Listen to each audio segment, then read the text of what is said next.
Hola y buenos días. Soy yo, el señor Morris. ¿Cómo están todos? Today, we'll look at the alphabet and review the things that we've been studying so far in this unit. Then we have a couple of activity sheets that look like they should be a lot of fun to do. But before we begin, let's go ahead and sing our opening song. Canten conmigo.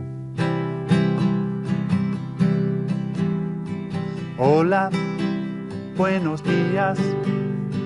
¿Cómo están ustedes? ¿Cómo se sienten? Yo me siento bien. There you go. Muy bien cantado. Very well sung. Today, we're going to go over the material that we've been covering up to now in the unit.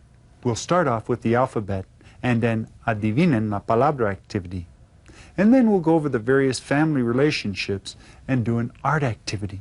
We have a lot to do today, so let's go ahead and get started by going over the alphabet.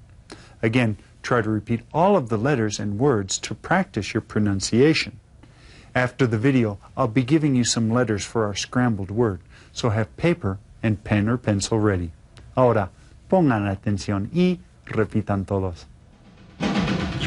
A, B, C, Ch, D, E, F, G, H, I, J,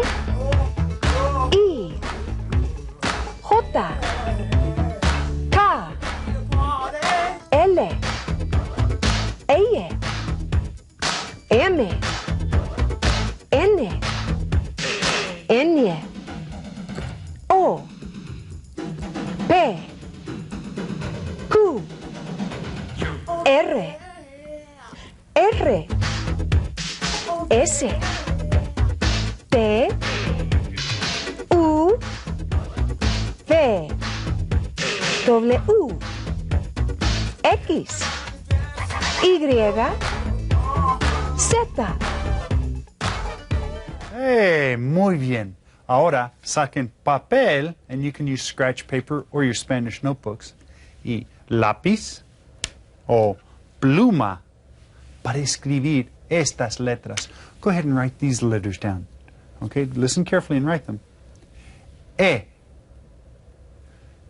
D, U, C, O, S. Okay. Did everyone write them down? Did you get these letters here? Let's see. E, D, U, C, O, S. Did you get those? Educos. Are you able to recognize the letters as I call them out? Well, you know, the alphabet is the basis for the language. So it's very important that you know it well. And you can practice saying the letters to each other in the classroom and writing them down, kind of like we do here. It's good practice. Right now, I'd like for you to go over the greetings once more with this video. Try to say the words before the video does, okay? Ahora, pongan atención y repitan todos. Ahora, vamos a repasar los saludos otra vez. Buenos días. ¿Cómo te llamas? Me llamo Roberto. ¿Cómo estás? Estoy bien, gracias. ¿Y tú cómo estás? Estoy bien, gracias. ¿Cómo se llama tu amigo? Él.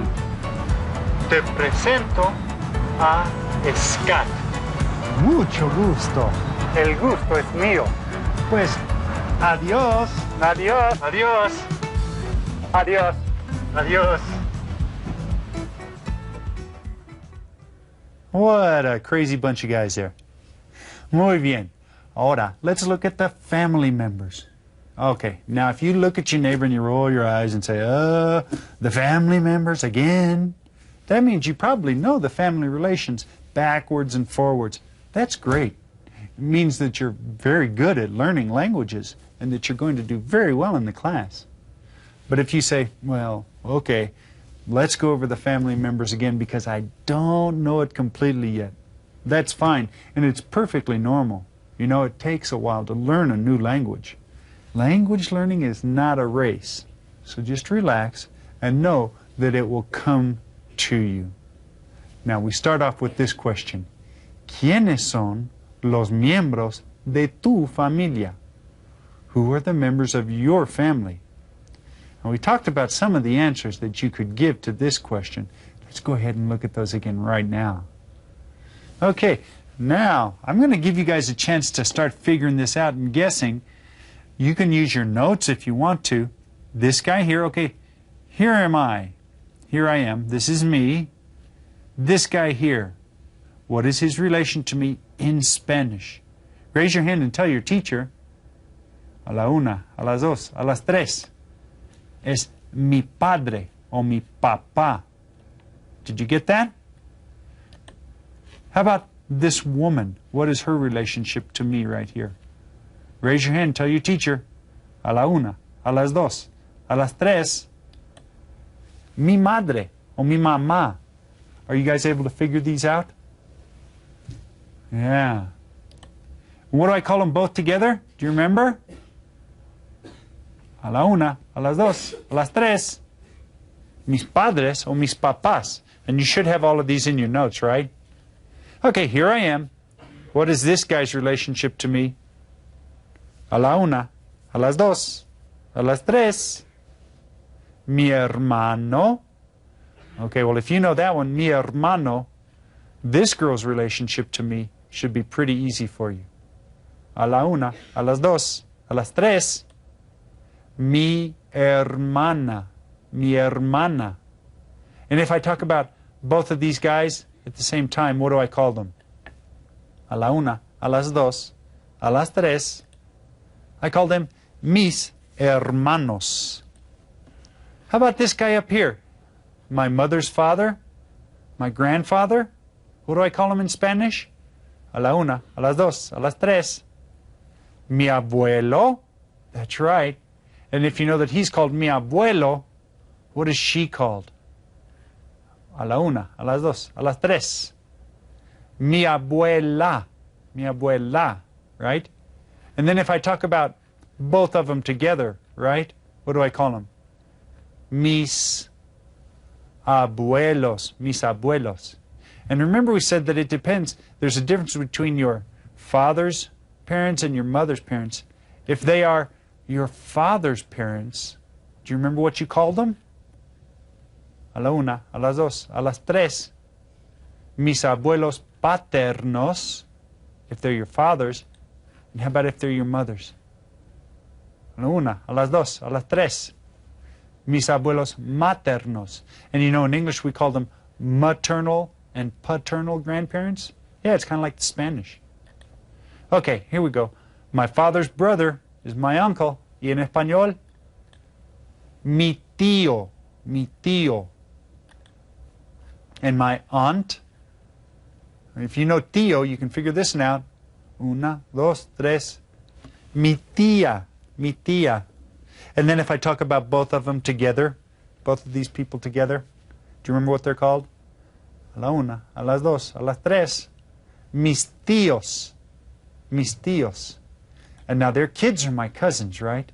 If it's a boy cousin, do you remember what we call him? A la una, a las dos, a las tres. Mi primo, mi primo. And if she's a girl cousin, like this in here, if he's a primo, what do we call her? Mi prima, mi prima. And if I talk about both of them together, I call them mis primos, mis primos. Okay, well, I tell you what, let's go ahead and practice the alphabet again.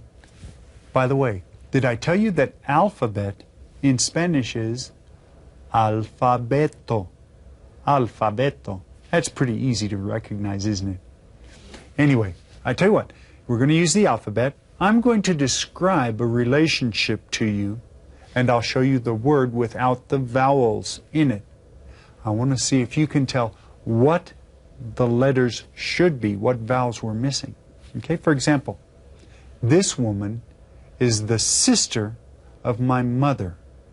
The sister of my mother. She is my, let's see, we have te blank blank. She's the sister of my mother.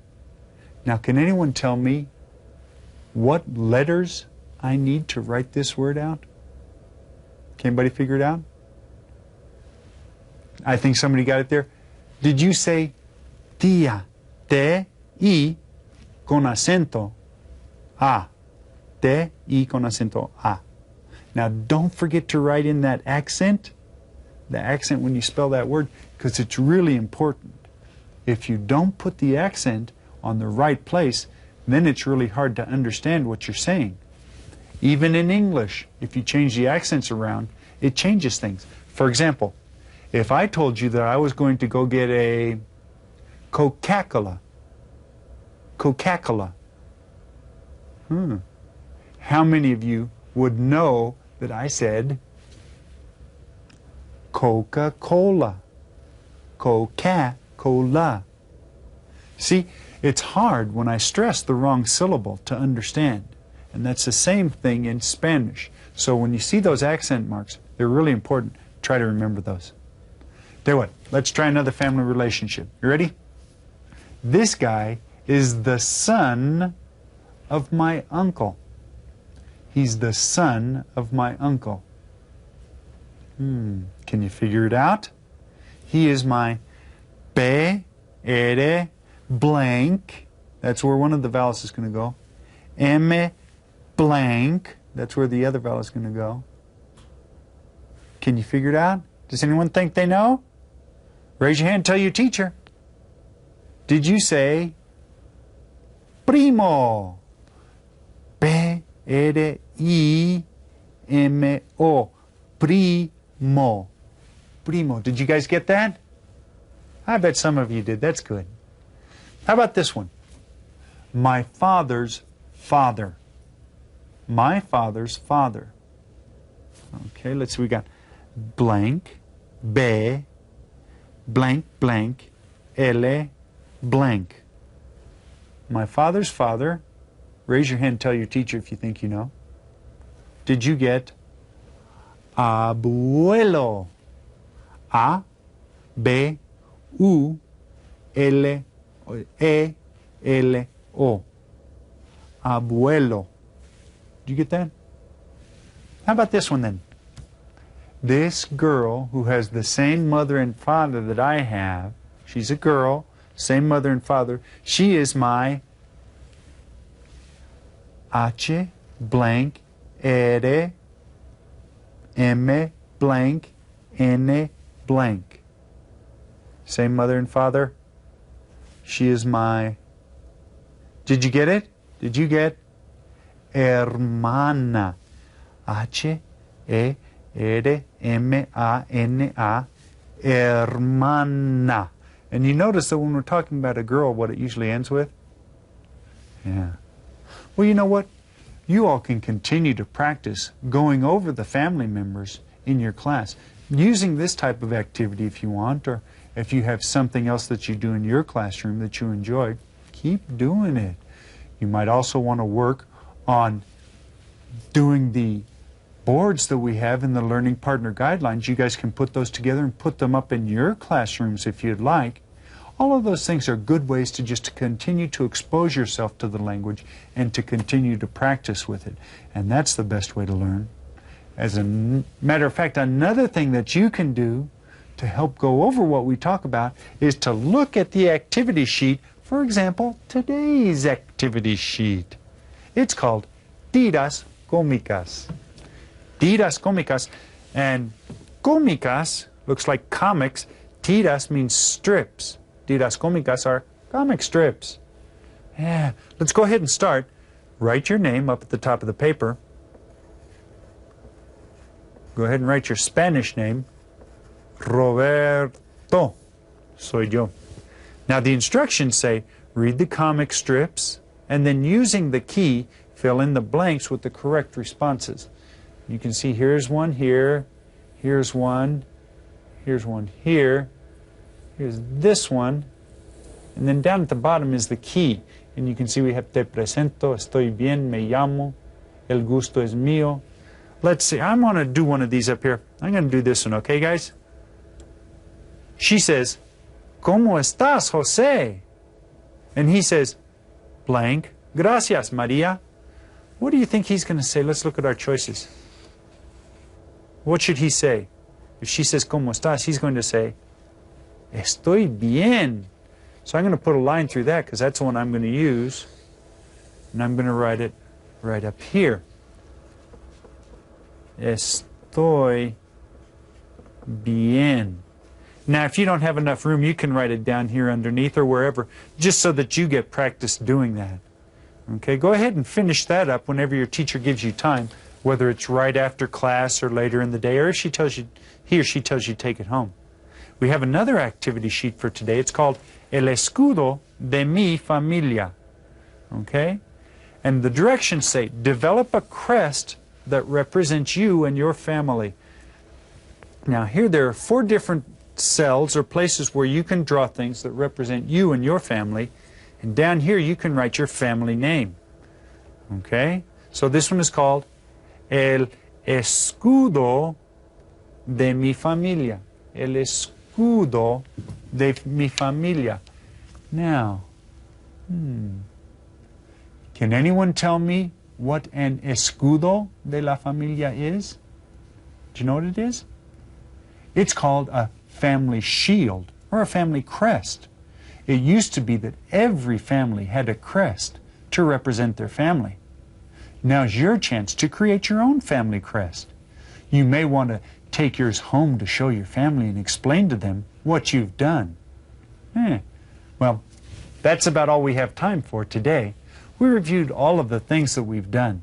Now, next time we'll review the things that we've been studying in the unit, and then we'll start to look at the number system in Spanish. Do you already know some of the numbers in Spanish? We'll see. Before we go, did anyone guess the mystery word for today? Educos. Educos. This is kind of a tricky one, but if you were paying attention, you may have seen the word escudo. Escudo. Do you remember escudo, the family crest activity sheet? Yeah, that was kind of a tricky one. Well, we'll try another one of those next time. For our goodbye song today, let's sing Cielito Lindo. And this is the one that we sang the first couple of lessons. You should recognize it and sing the ay, ay, ay, ay part with me for sure. De la Sierra Morena, cielito lindo, vienen bajando un par de ojitos negros, cielito lindo de contrabando. Here we go now. Ay, ay, ay, ay, canta y no llores, porque cantando se alegran, cielito lindo, los corazones. All right, muy bien. You guys keep practicing your Spanish. And until our next class, adios.